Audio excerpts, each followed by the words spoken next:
Hello, everyone. This is Roopa Sunku from Touch a Life, bringing you yet another episode of Career Elevations. I have the wonderful privilege of introducing you to Shailu Tipparaju, and he's going to tell you his interesting journey, some stories of how he got where he is. I am in awe with his energy and his aptitude and his humor, most of all, that keeps conversation going. Welcome, Shailu. It is very, very kind of you, Roopa. Thanks for the kind words. It is wonderful to be here. Thanks for having me. Absolutely, our privilege. So tell me what you are doing currently and what is most exciting about what you're doing currently. My current work can be summarized in a quick line into three dimensions. Think of it as a combination of an educator, an entrepreneur, investor, and between the two roles, I would say an equally important, probably the most important one is a family man. Those would be the three ways I would think about as my role. The reason I wake up to, the reason it keeps me energized, the reason it warms my day and it warms my evening. I would say these are the three dimensions of an educator, an entrepreneur, investor, and both of them kept in line by the important role called the family man. Fantastic, fantastic. I like the way you kind of made that triangle to show your life, which then has a circle evolving and revolving around it. Fantastic. So tell us a little bit more about your educator role. The educator role, I believe, has evolved over time. I have been in the industry of education and technology over 24 years now. If I think about the horizon of when things began, at the moment, the role of educator serves a purpose of working with other first-time entrepreneurs, budding entrepreneurs, and scale entrepreneurs in making sure that they get the key drivers on what makes organizations successful, what are the drivers in creating value, what are the drivers in generating wealth, and how to find a balance of their personal life for executives, professional life at its peak, and also keep a very close eye on their social and community life and give them that balanced perspective as they build their businesses as entrepreneurs. That's my role as an educator. Fantastic. Say it's a cross section of being a mentor, a coach, as well as business principles being taught and shared in this role that you've just shared with us. Absolutely. And I like the way you use the word principles. I think foundationally, if first principles are used in how organizations are run, how personal lives are run, I think we end up creating, as entrepreneurs and business people, not only just a good company, but a good community that scales up and set an example for other people within the company, outside the company, the ecosystem, and future generations who look up to, because every entrepreneur and business person is obviously someone who is a family person. It is setting an example on how they should carry themselves within the community as they build their businesses with a good balance of wealth and value.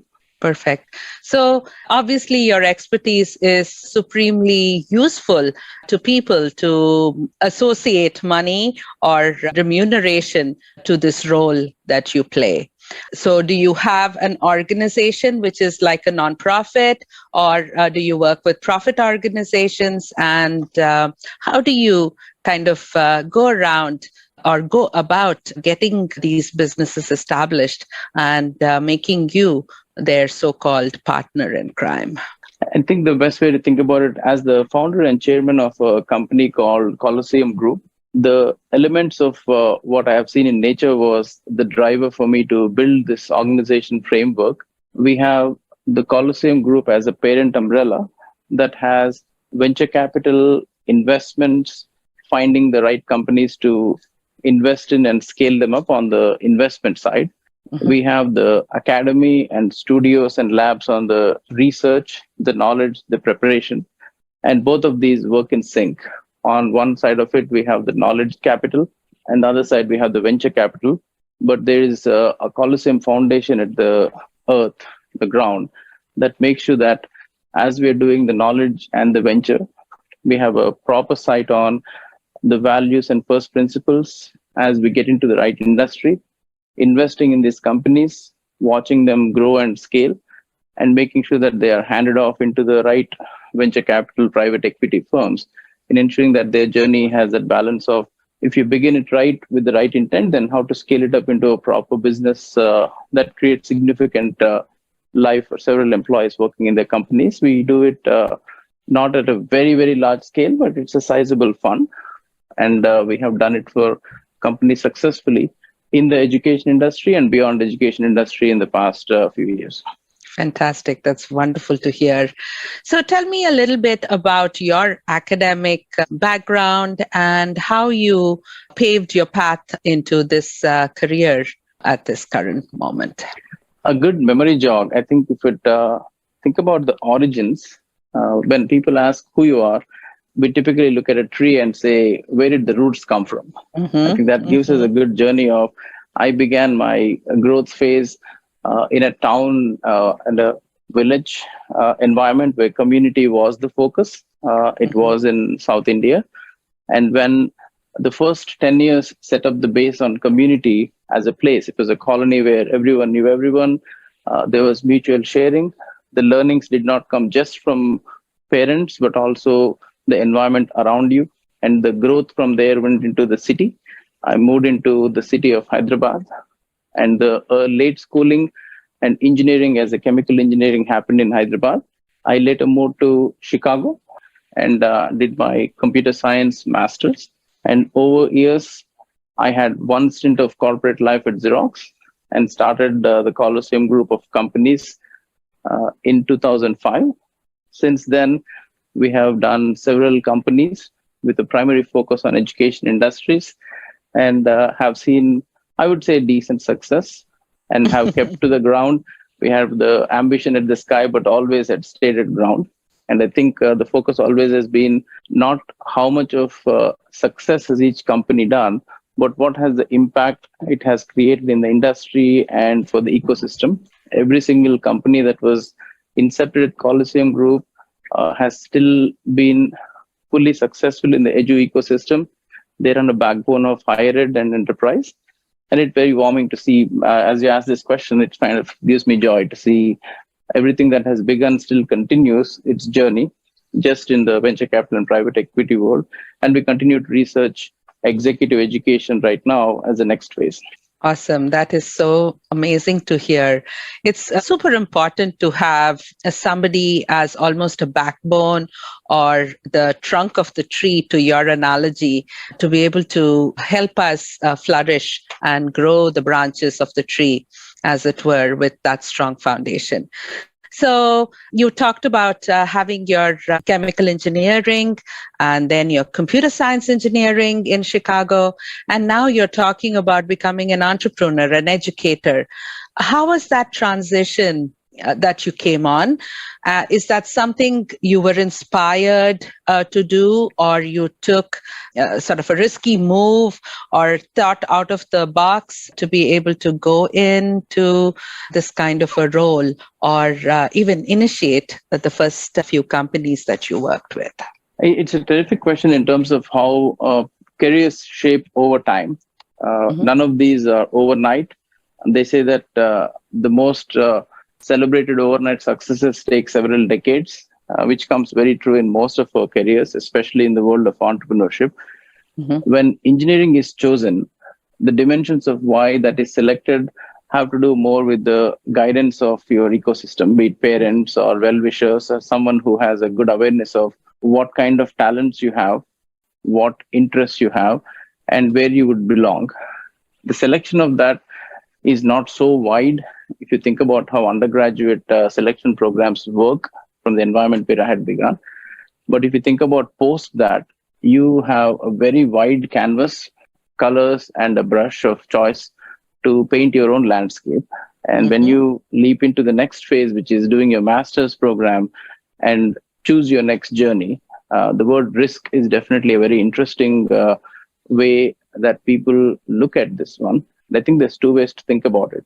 The thrill of creating a company, generating employment and value, doing something of substance, creating an identity for yourself is why the driver of entrepreneurship comes in.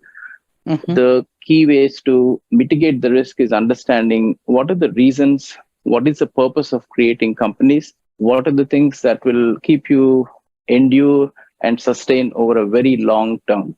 I Right. think a purpose driven company comes from a purpose driven life.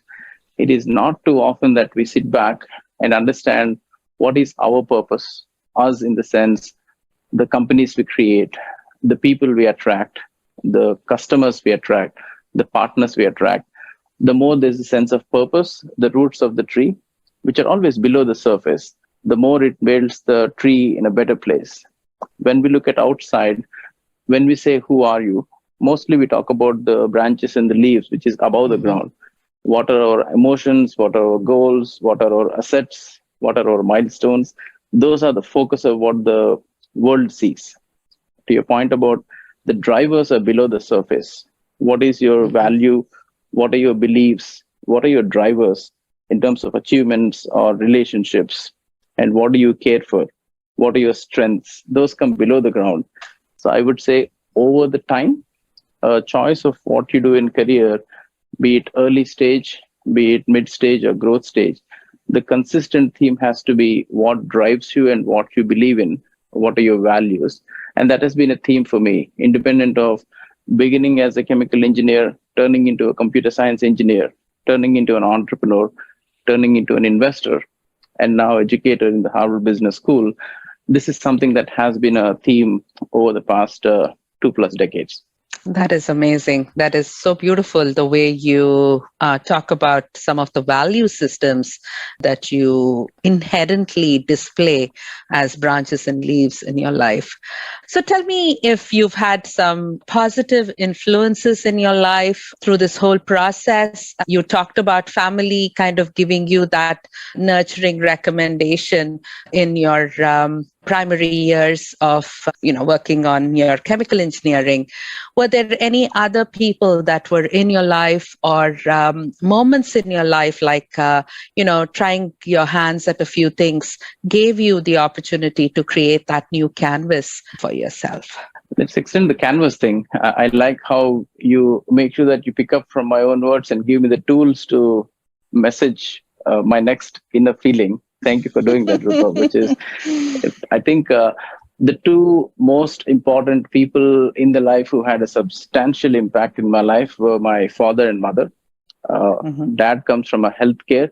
He's probably watching up in heaven and listening to this. If I do express this with a Oh. clarity or bumble it, so he's been up there. And mom has played the role of father and mother for the last 12 years. And I was born as the youngest of three siblings. I think the first and foremost influence you have is you have people to look up to. You have Yes. people and the community to look forward to. And the teachers have had a staggering amount of influence because I had been attracted to books early on. I would not put it in the extrovert, but more introvert category growing up. So Mhm. the library was the safest haven for me. So what they made sure was they put me in that comfort of learning before you leap into the world. So I would say the siblings and parents, the teachers who I had in town moving into the city had a staggering impact in the kind of books that I read. Also gave me the awareness of great personalities shaped over several decades that had a staggering impact on the community, on the countries, on the world. More specifically, Swami Vivekananda was a personality that I had read through for several decades, had a deep impact in my life. As far as comes to the Western influence, there was a pair of books that I got a gift from Dale Carnegie, which was How to Win Friends and Influence People and How to Mhm. Stop Worrying and Start Living. Those were two books that became my, I guess, two lens that I put on my eyes, the mind's eyes, to see how to Yeah. deal with worry on one end and influence on the other. And I think it has been one of the best gifts that I would highly recommend when parents want to tell their children what to do.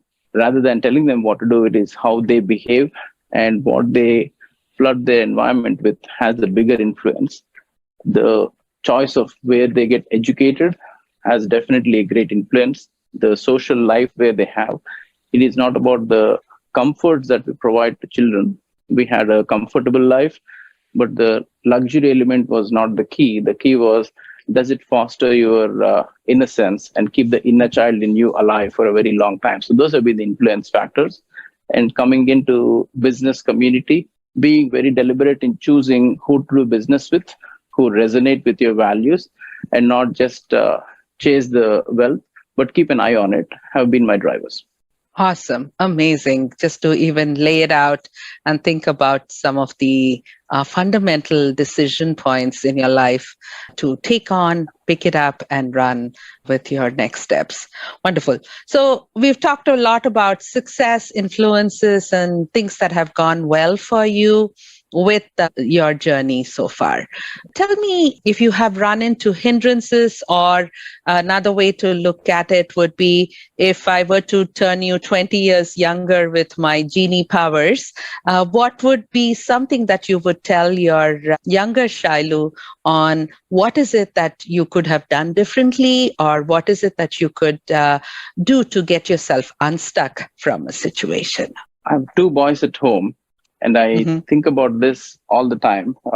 Ankush is 14, Dhanush is 17, and my best friend and spouse, Sirisha, who I met her in 1994, would certainly welcome your genie magic powers to take me back and keep me, the freshness and innocence of the journeys you begin is the first principles, first values, first innocence. And if I had to meet that Shailu again, it would be a very scary meeting, because he would be looking at somebody with the depth of all the decisions that have made me who I am right now, the people I've interacted over the time.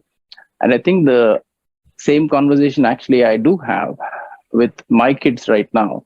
And I see my reflection in them as children. I see the reflection in other family members who over time have migrated to US when I travel to India. So the conversations do happen. I tend to heavily journal and write. I tend to sometimes write letters to these kids. I write letters to my relatives, sometimes to even customers, believe it or not the emails, but actual letters. And the messages I would do for Shailu also is to think deeper before acting faster. I think we are incentivized and motivated to have fast response and fast reaction to very simple things, of a message that comes into your social media to something else somebody said. We are incentivized as a society to act fast. And my single advice would be, slow down a little and you'll accelerate way more faster, because that will let your mind be aware of your feelings. That would be the only simple advice I will give a younger version of myself. It would lead to better decisions and invariably have a better quality of life, invariably be perceived by the world as a better person and a kinder person. Beautiful, beautiful. I really relate to your ability to write and journal because often enough, when I sit down, I block my calendar for Fridays especially as my think tank time. And what I do is write down what has gone well that particular week and what are some of the tweaks that I can do for the team that I work with and the organization that I work with. Plus, what can I do for myself to be able to elevate my position within the scenario and the org that I'm working with. So that was just fantastic that you are also a strong believer in journaling. And I think there is almost a personalized, customized, feel-good impact on reading a letter versus just receiving an email, though it's both Absolutely. in a written format. So that's wonderful. Okay, I'd like to just thank you so much for the valuable or invaluable information that you've shared with us. It is such small, simple, themed and principled or ideas that you shared with us today. And you used a lot of three-pronged approaches to many situations that you shared with us. So again, thank you so much for the trinity of thoughts that you shared with us. And I am sure the listeners will be able to pick up some of those aspects and grow it into decisions for themselves as they make the journey in life more successful. So once again, thank you so much for your time, Shailu. Thank you so much, Rupa and the TAL team. I always look for inspiration to charge me for the next day. And as I wrap my day, my journal would be very rich today because you taught me so many things. Most of all, how to ask the right questions, then seek the best answers. So please continue doing your job because you're exceptional at digging out the magic inside things that I didn't even know existed. So thank you for that and have a wonderful night. Thank you. Thank you. Thank you. Thank you.